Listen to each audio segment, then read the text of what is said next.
Oh man, that hurt. Hurt. All right. All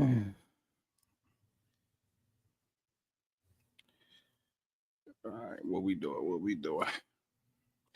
Yo. Let me know if you can hear me. Let me get a mic check real quick. Let me check this phone number real quick, y'all.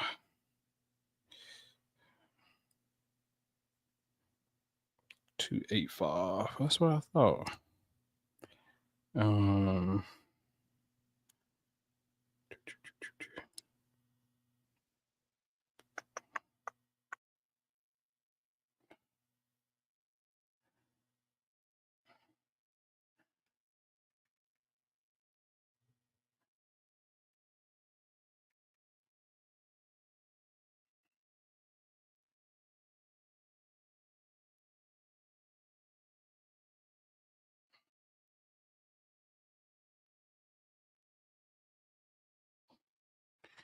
Yo, what's up? What's up? You can hear me?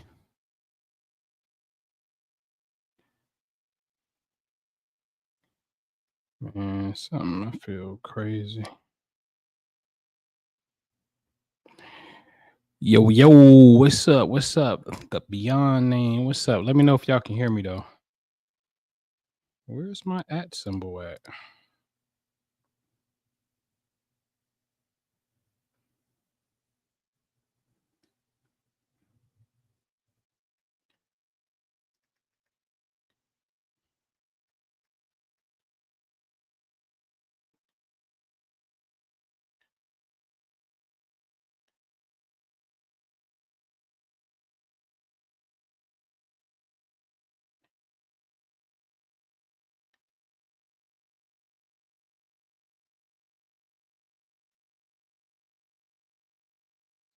There we go. All right.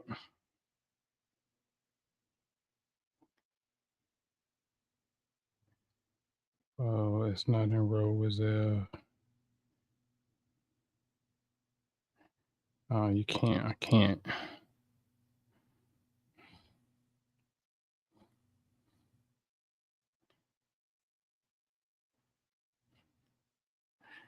Y'all got me? Okay. All right.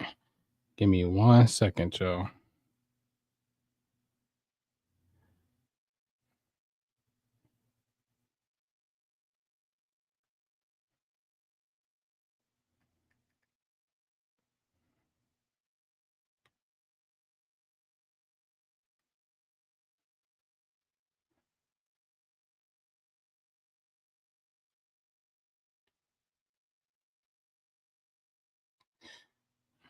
Okay, Michelle, to you. What's happening? All right.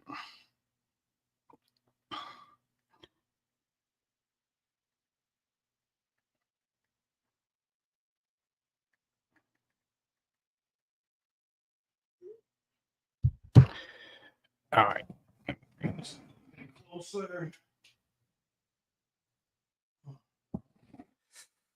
All right, man. So good evening. How y'all doing? Afternoon, rather. What's happening? Hold on. Trying to sit back. There we go. All right. So that'll work. Okay. All right. Wow. So happy Juma Mubarak, Shalom Shabbat for those of you who practice the Sabbath, 7-day Avengers, 7-day Adventists. Y'all really should be 7-day Avengers. Happy Sabbath.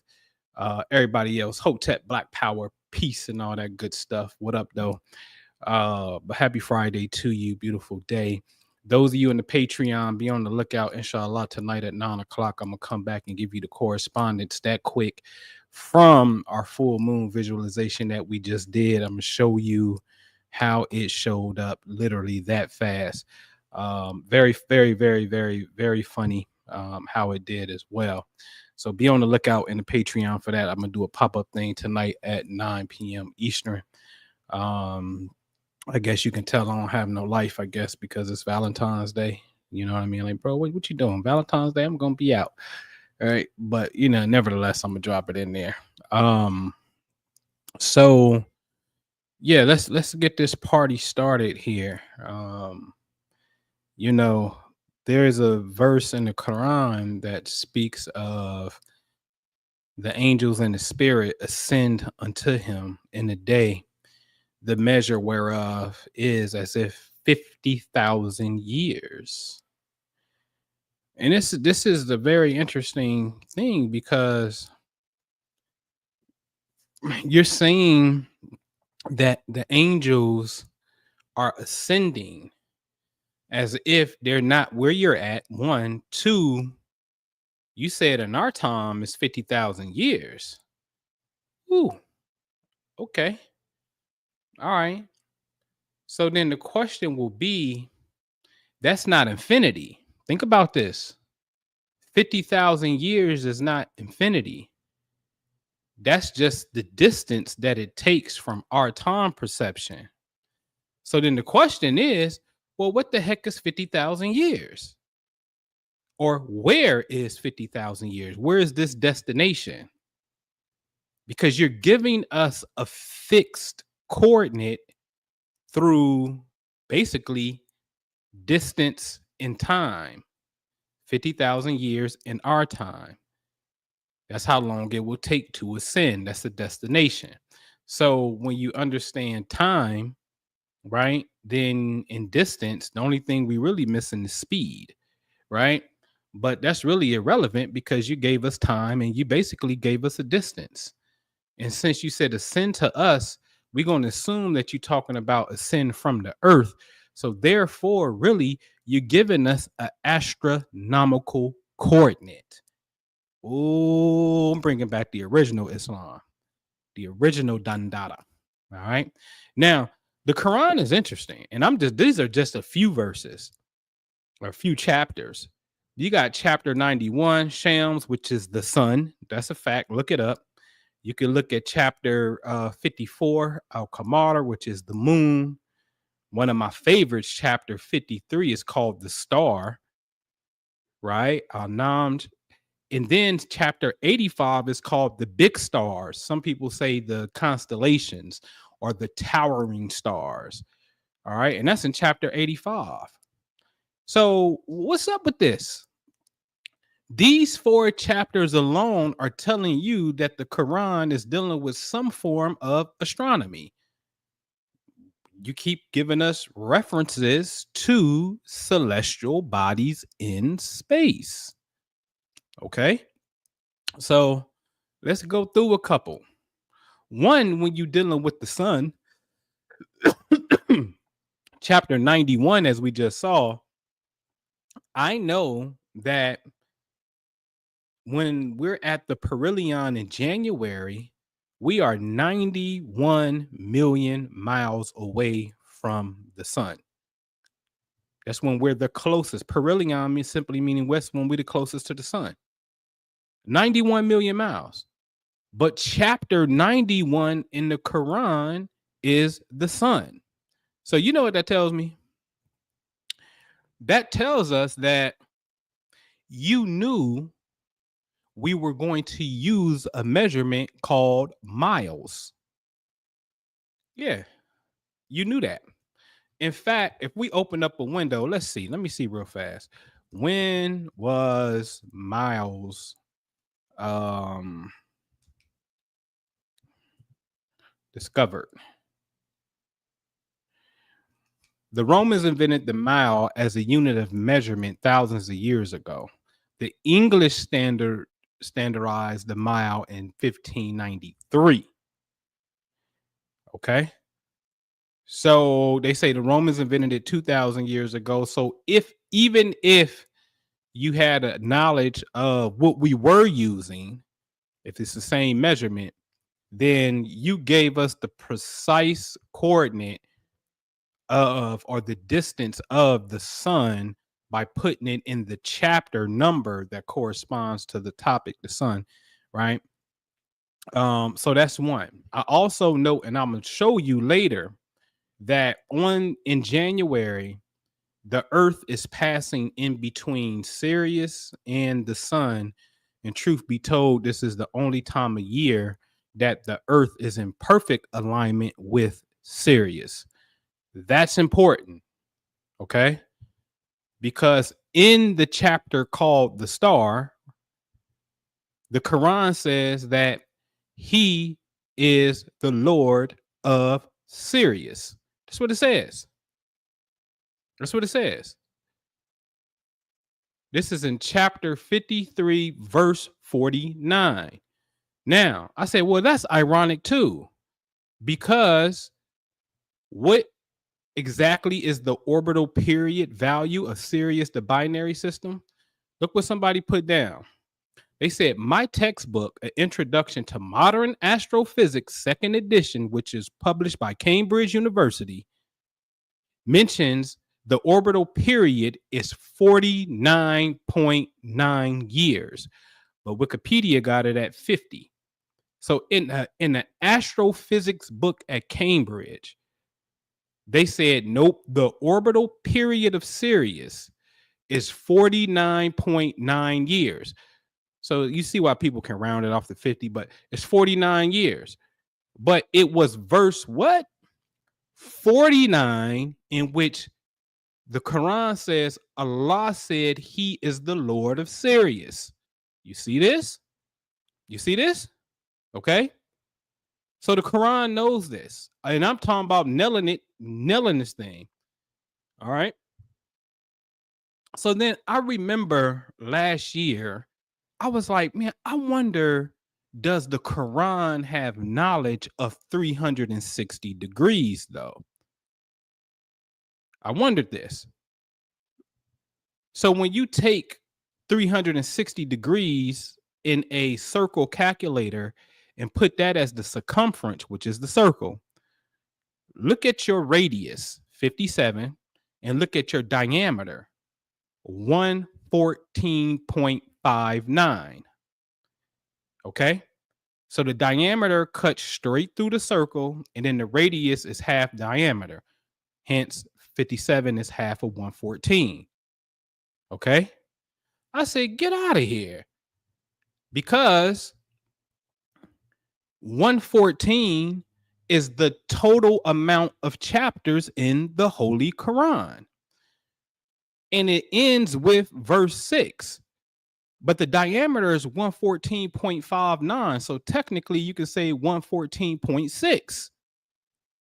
So the Quran has a knowledge of taking degrees, 360 degrees, and basically 114, the line, the diameter that goes straight through the circle. The Quran is basically the formula that gets you straight through the circle, i.e., which I'm going to show you later, to help you ascend out of this lower dimension, because we on the crash course to hell. And now I got to ponder why. And what I mean by that is, in about 7 billion years, according to modern science, the earth will be consumed by the sun. We just ain't floating around that thing. We will be gobbled up eventually in about 7 billion years, according to modern calculations. So we got about 28 more trips around the Milky Way galaxy, which takes 250 million years. So we got about 28 more trips before this thing starts to be gone. All right. But anyway, so the Quran has the information about the diameter, and 57 being the radius, which is half. Then I said, well, what's 57? Well, in the Quran, 57 is the chapter called the iron. But in the middle, because remember, the radius gets you to the middle of the circle.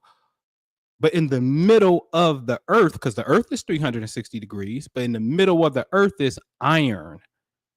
You see what the Quran knows? Now, the Quran not only knows astronomy, it now knows the geological makeup of the earth, what's in it. Okay? So this is important, for especially knowing what iron does for our blood. Okay? All right.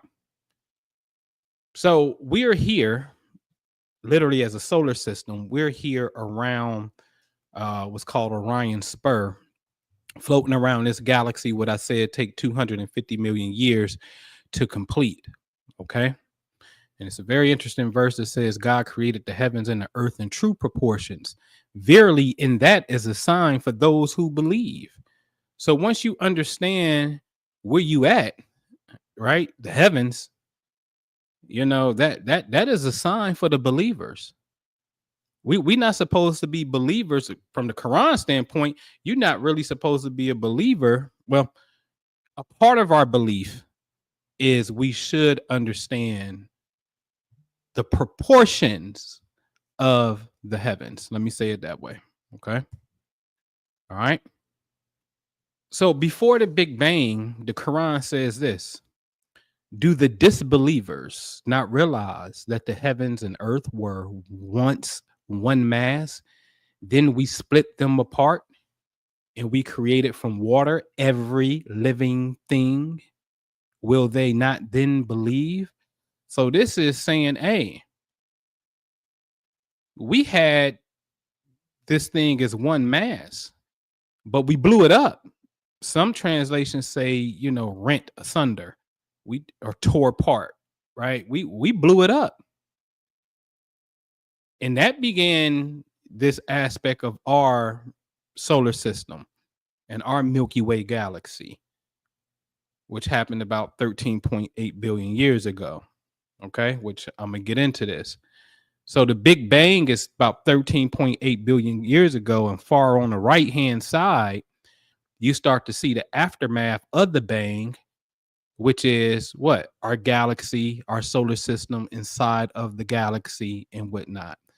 So the Big Bang, goes through a process, right? But the end story of it is that's about 13.8 billion years ago. Okay. Now the Quran mentioned it, but does it have a working model to show us that it is really referencing that? You want to see it? Well, in green, the Bible says basically the evening and the morning was the third day on this third day in verse 10, and God called the dry land earth. Okay. So this is the creation. In the Bible, they say this is the third day. The Quran at the bottom says, ask them, O prophet, how can you disbelieve in the one who created the earth in 2 days? So we do have a little bit of a discrepancy here. And I think, and that's not the point at the Bible, but I think maybe the word for land just really wasn't earth. If not, then we got a discrepancy, right? Land don't have to be earth, but I guess you can say, well, but the land is on earth. Yeah, but who says that's the creation of earth just because you saw land? You get where I'm going? So we got to look at this. And I think that should really be the interpretation, not the earth being created, because now if science is correct, we get to figure it out. Okay. Meaning the earth age, they say, is about 4.5 billion years. Okay. Well, you gave us 6 days of creation.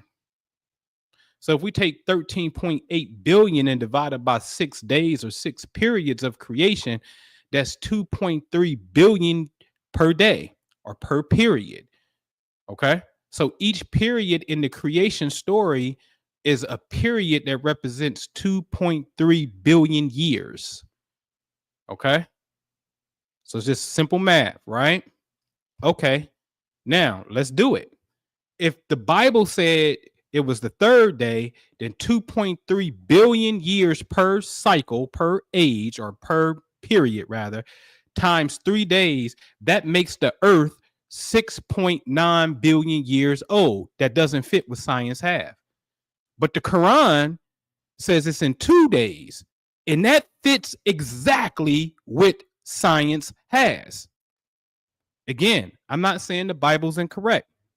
I'm saying perhaps maybe the interpretation of earth and land, it should have just strictly said land and not necessarily earth, because now science-wise, the story is not adding up. Okay. So the Quran nails this thing. Well, you may say, well, brother, it's off by almost 100 million years. Well, you want to see what NASA says about that? NASA says in the very last sentence, we have an uncertainty of about 200 million years.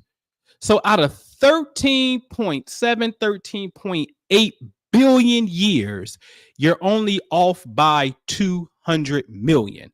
That's a very small percentage. A very, very, very small percentage.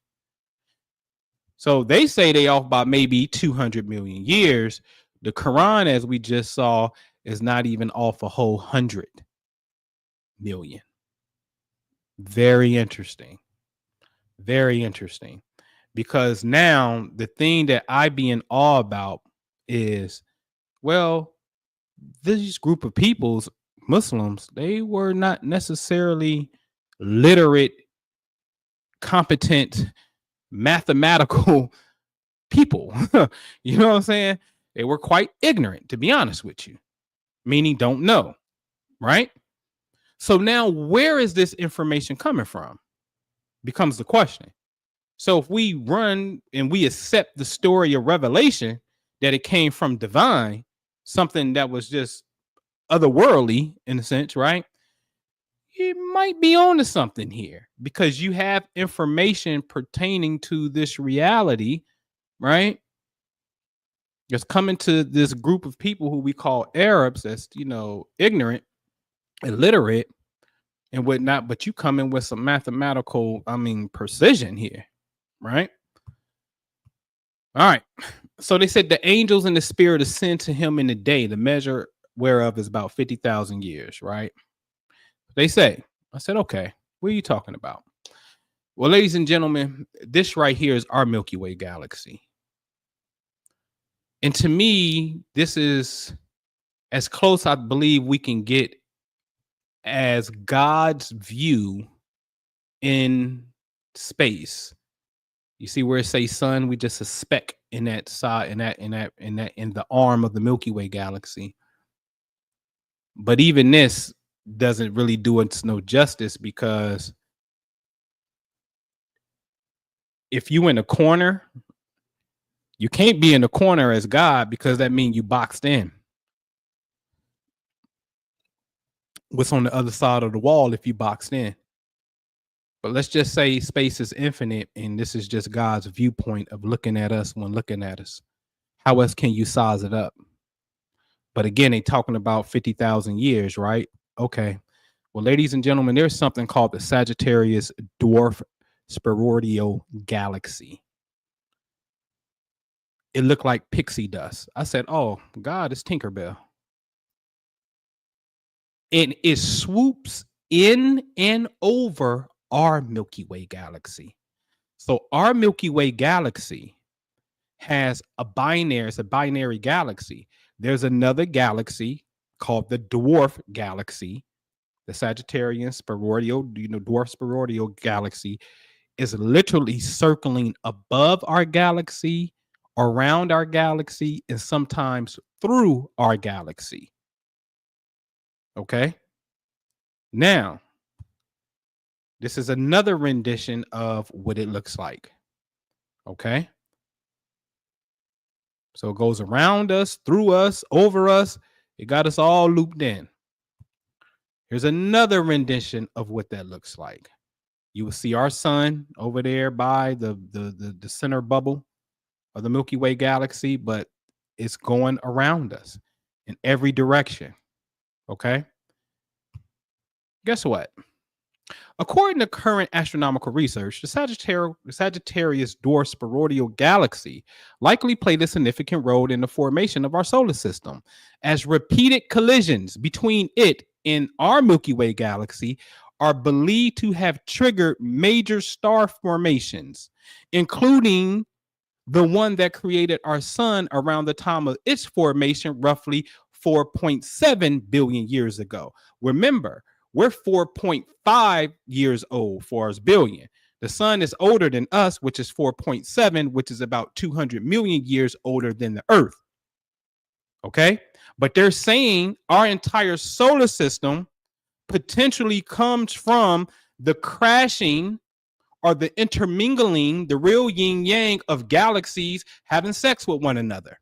This is galactic lovemaking that's taking place. Okay. And that's how we come about. Okay. Well, it gets interesting. The Sagittarius Dwarf Galaxy is an elliptical loop shaped satellite galaxy in Milky Way. Of the Milky Way, it contains 4 globular clusters in its main body. I got to add that to my base 4 DNA paper, with the brightest of them being NGC 6715, known well before the discovery of the galaxy itself in 1994. The Sag Dwarf Spheroidal Galaxy is roughly 10,000 light years in diameter and is currently about 70,000 light years from the Earth, traveling in a polar orbit, which is an orbit passing over the Milky Way galactic poles at a distance of what? 50,000 years.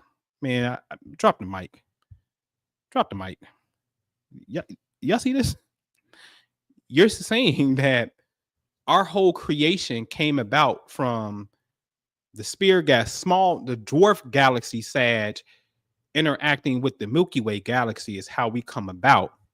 And then you say that galaxy goes over our galaxy, and the measurement of that is 50,000 years. So in other words, it will look like this. That's what it literally just said. It said that. And the Quran said, what? You're going to ascend in the measure of 50,000 years. Well, if we do that, we go back to our creation source. Hello. Stop playing with the Quran, man. That's why I call it the cosmic Quran. It's showing you we'll go back to literally our origin source of creation. Okay, astronomically speaking. All right. Can't touch this, man. MC Hammer. Now let's get busy with it then. Okay. So if you're paying attention, because the Quran says you can use the sun and moon as measurement devices or calculation devices. Okay. So let me back it up so you can see something. What is the coordinates of this dwarf galaxy? The coordinates is 18 hours and 55 minutes, 19.5 seconds. Okay. With a southern declination, but its right ascension angle is 1855. Okay, 1855. Remember that. Okay. Well, I know how to use the sun, and now you do too. So when the sun right about now, I start hearing Humpty Hump right about now. Big on. But anyway, on January the 2nd, the sun, you see where I got up there in the little yellow? What do it say? 1855. Because the sun is at a right angle ascension angle of 18 hours, 55 minutes. Don't it appear in front of the Sagittarius constellation? This is why they call it the what? Sagittarius Spheroidal Galaxy.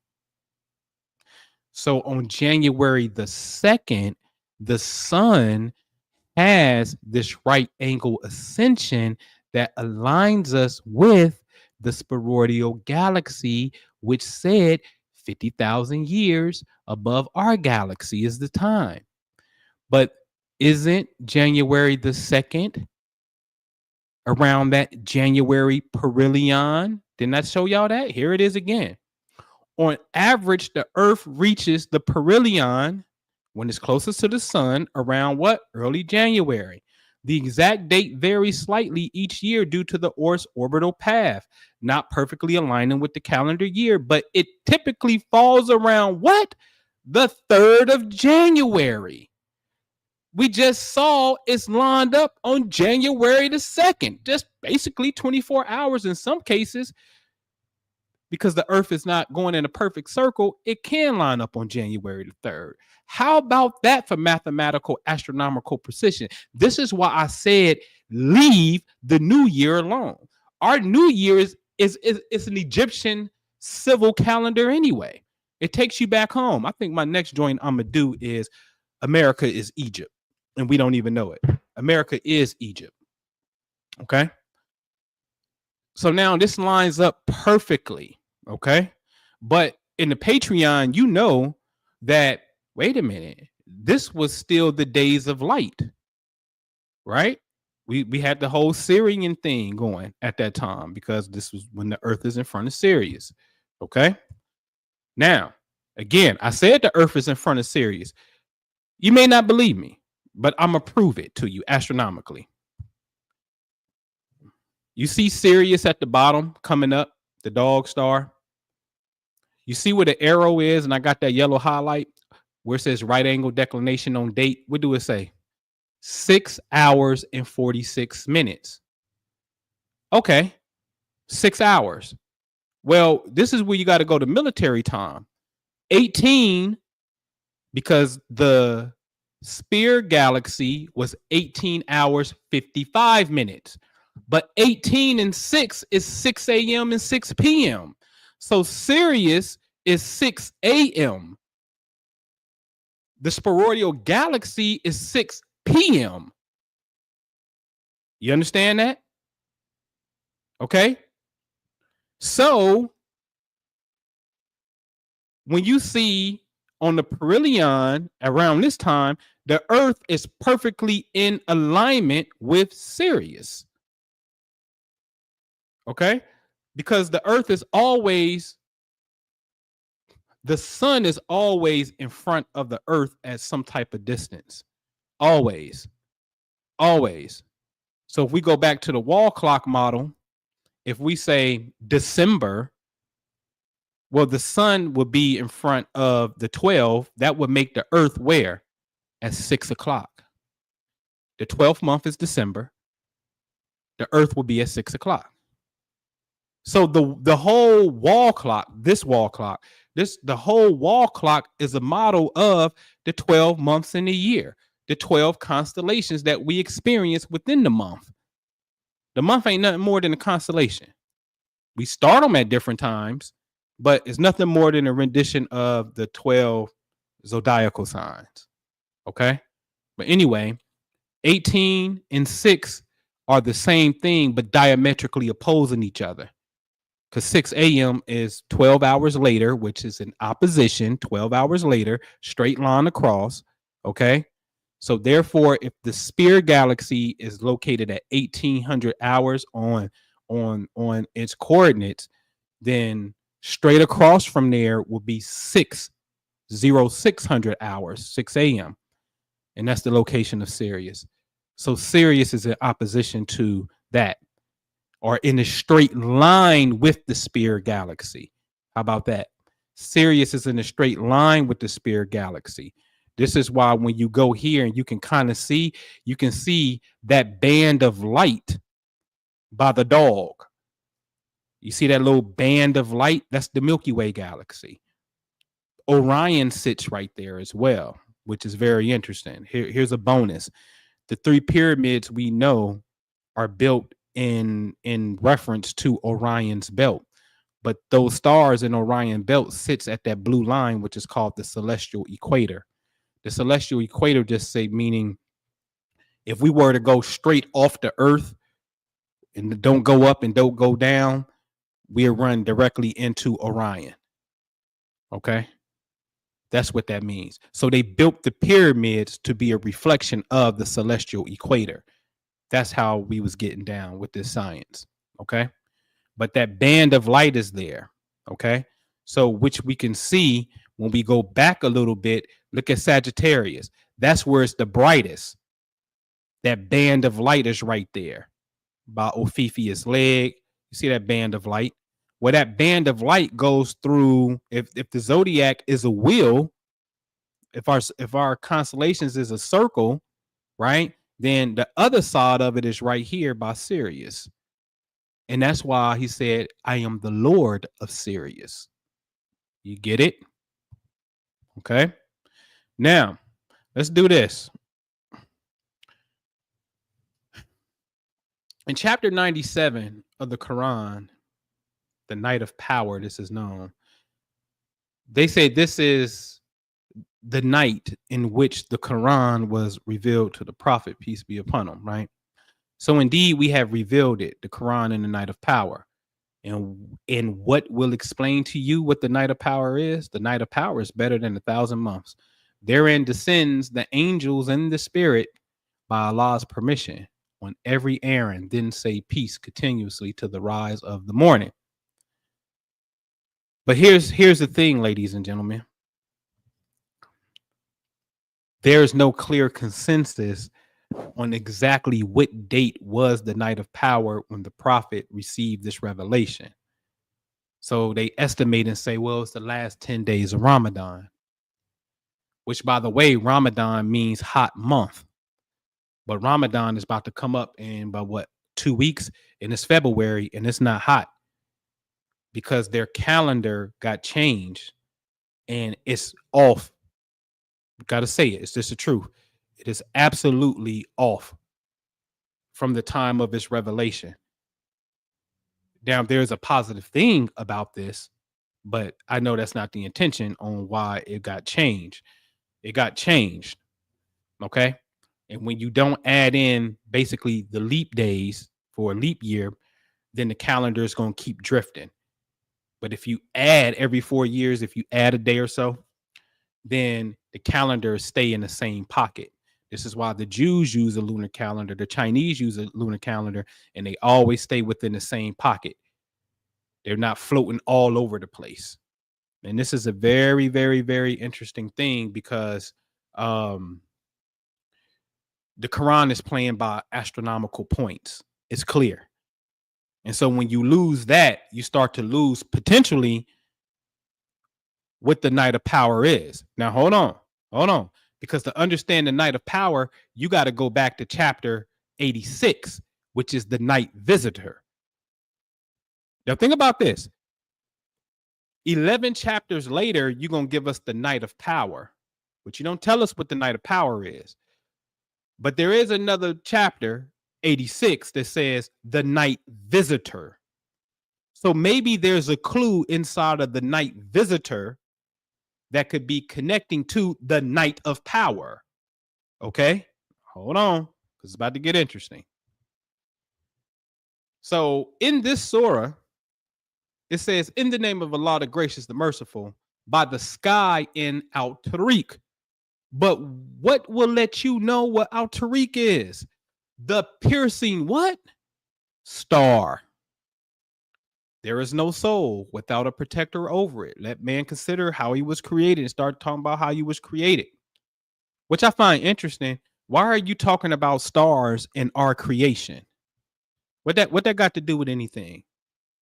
Why are you talking about stars and then talk about how we were made?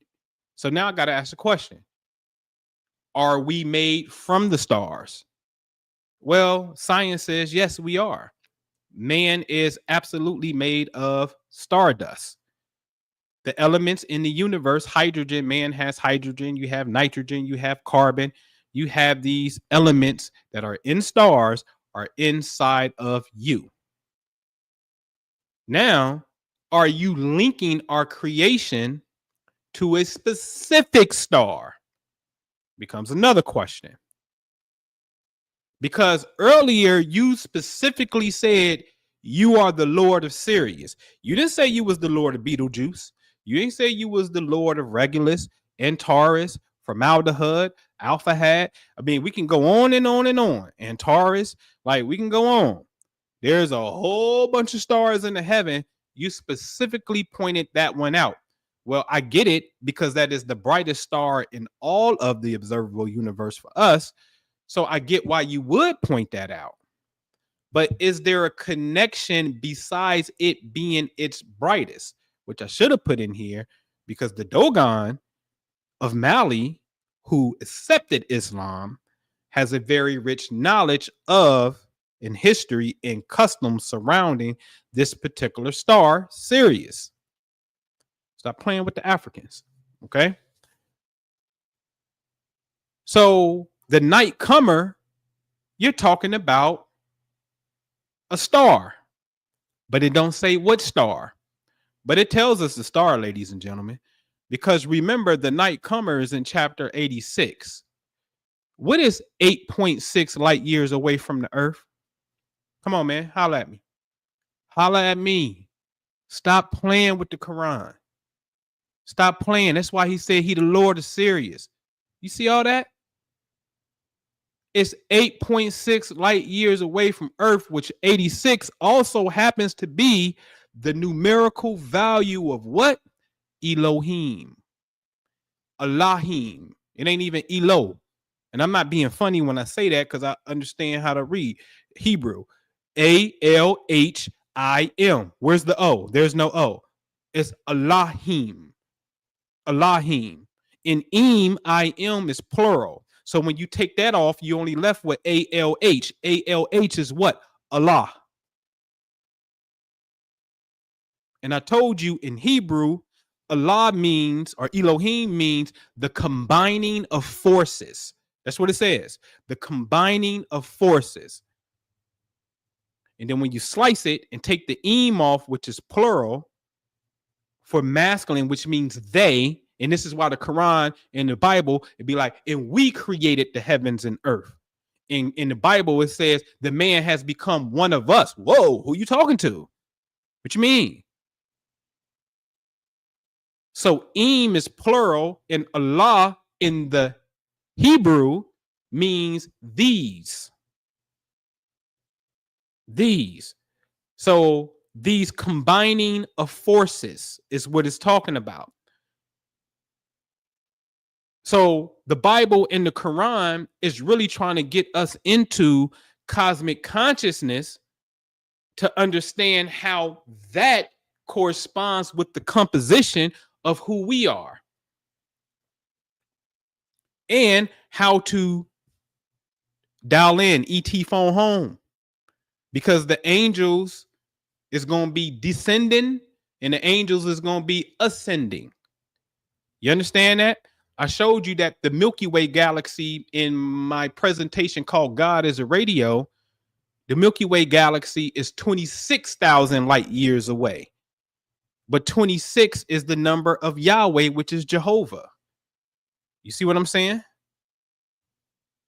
So from Yahweh to being the number that represents the center of our Milky Way galaxy, to Sirius being the distance that equals Elohim, 86 is Elohim, all the way to Sirius being in the Quran in chapter 49 or 53 verse 49, and that's the revolution of Sirius, to it being in chapter 86, you're talking about this bright star, but it's 8.6 light years away. You understand what I'm saying? All of this cosmic coordinates, all of it,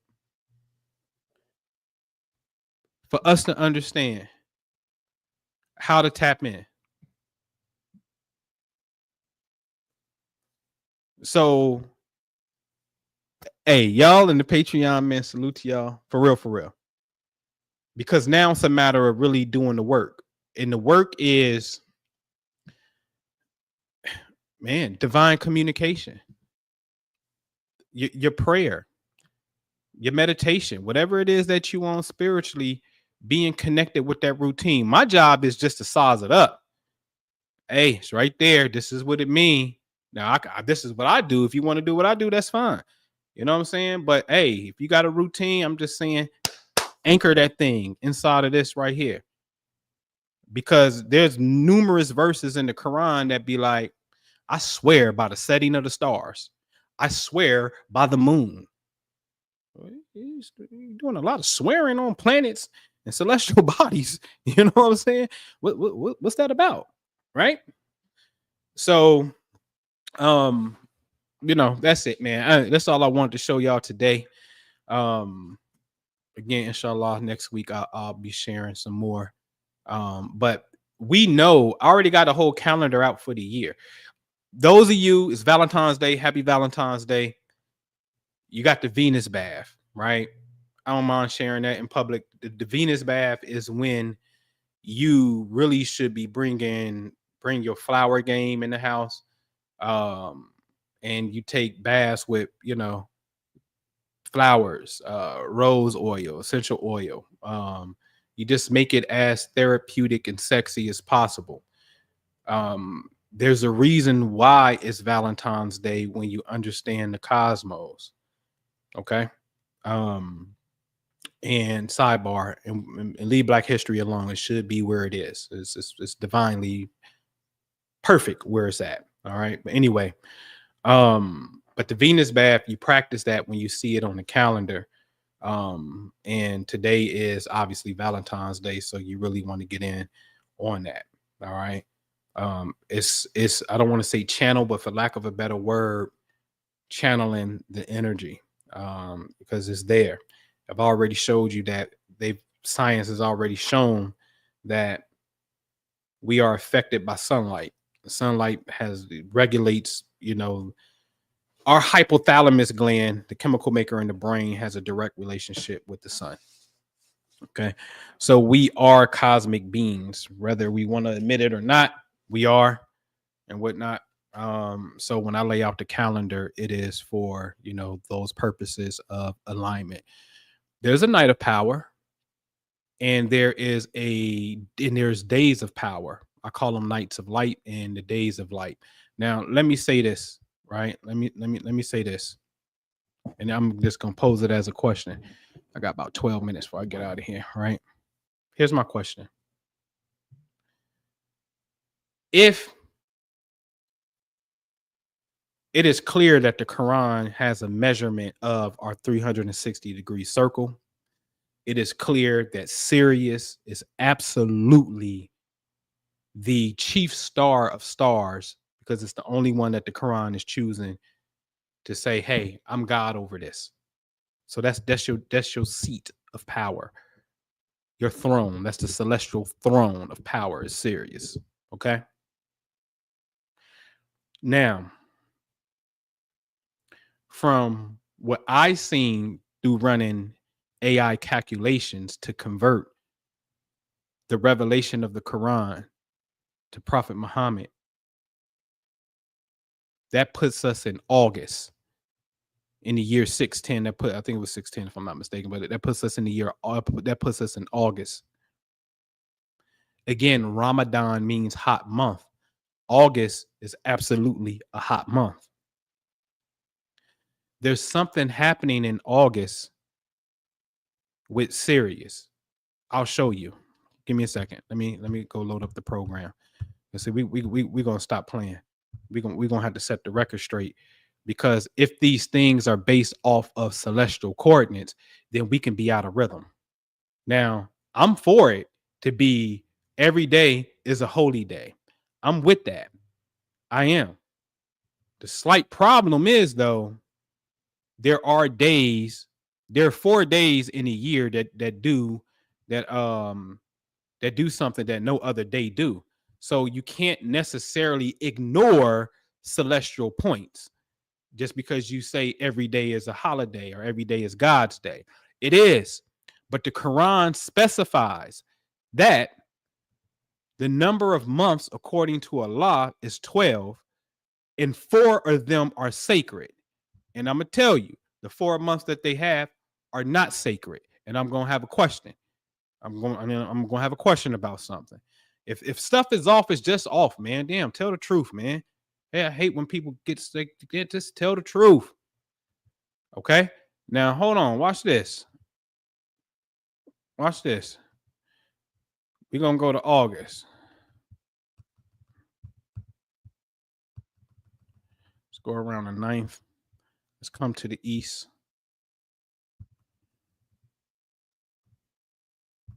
Now, you see what's happening. What do you see? You about to see, hold on. Let me go back some minutes. You will see on August the 9th, Sirius is starting to come up right around the same time the sun is coming up, but maybe the light of the sun is blocking it out. You feel me? So as we go later in August around the 13th, right?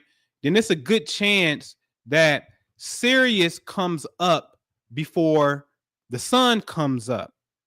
And this is pivotal because if we were to go to July, right? right? Then the sun comes up, right? You don't see Sirius up right now. Oh, there goes Sirius. Now it's up. So you can't see that when the sun is outside because it's already light outside. You can't see that. So the changing of the guard, or when the earth really gets in a certain point in its journey around the sun where Sirius becomes visible, that happens in August, which happens to be the calculated month in which the Quran was revealed. Again, Allah is championing, I'm the Lord of Sirius. Now, we call this the end of the dog days, in a sense, because, okay, the Egyptians celebrated this moment here when Sirius comes up before the sun, the Nile River will start to flood.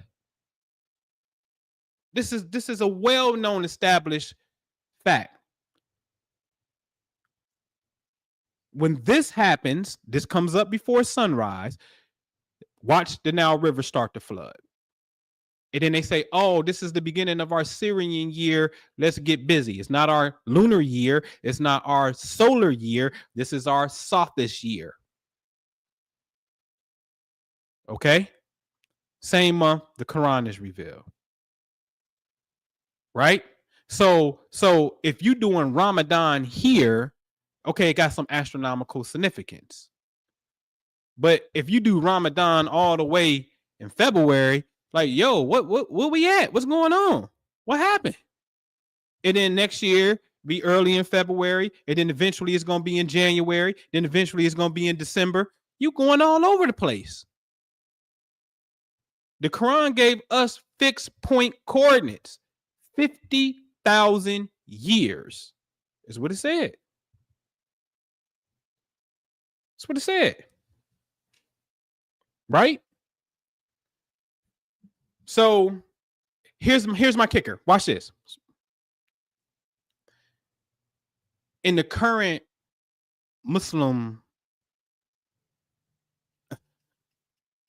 culture, the last 10 nights of Ramadan is special. Now, let's hypothetically say that starts today. From February the 14th to February the 24th, these are special. Right? Last year was February the 14th and 24th special? Last year? Nope. Last year, that could have been the 24th of February to March the 4th. Next year, is the 14th through the 24th going to be special? Nope. Because Ramadan is going to be in January. I'm hypothetically saying this. It's not going to be in January, but I'm just hypothetically telling you it's going in that direction. So when it is in January, now all of a sudden February the 14th and 24th ain't special no more. So what are you basing this on? Because it's clear it has absolutely no root in astronomy, which is God's creation. The heavens is God's creation. Astronomy is the study of the celestial aspect of God's creation. So how ain't the 24th, the 14th through the 24th special? If you're telling me next year, the 10th through the 20th is special, why ain't the 10th and 20th special now? That's pseudo. I got to call it for what it is. That's pseudo. The last 10 nights is special, but it ain't based in nothing astronomical.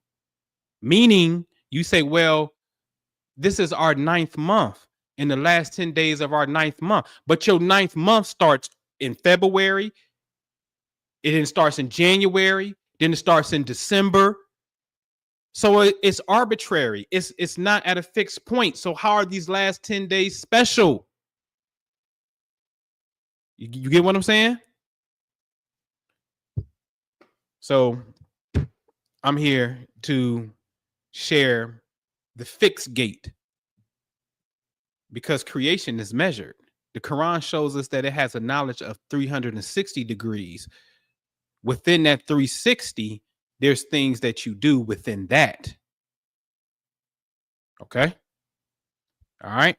All right. So I just want to share that with y'all, man. January is the location. That's why I say December, because everything really starts December the 8th. December and early January, and its mirror is June and early July. That's his counter opposite. What did the Quran say? My number is 12, but 4 is sacred. But the 4 is sacred, I'll tell you. 2 equinoxes and 2 solstice points. Those 4 months do something no other months do. What 2 months are back to back that is doing something different to make them sacred? And how does that possibly override an equinox if it ain't on the equinox or a solstice? You got to make it make sense astronomically. This is why I love the golden age of Islam, because these dudes knew they were on science and not in just mere religious belief. The Quran is a mathematical book, as it talks about often, meaning it's precise. All right. Cool, man. So I'll see y'all Patreon. Be on the lookout. So I'm gonna do something tonight to show you that full moon thing we did. So be on the lookout. But I appreciate y'all, man, being on the channel. Click the like button, subscribe button if you new. And like I say, man, don't play yourself if you're not on the Patreon. All right, man. Peace out.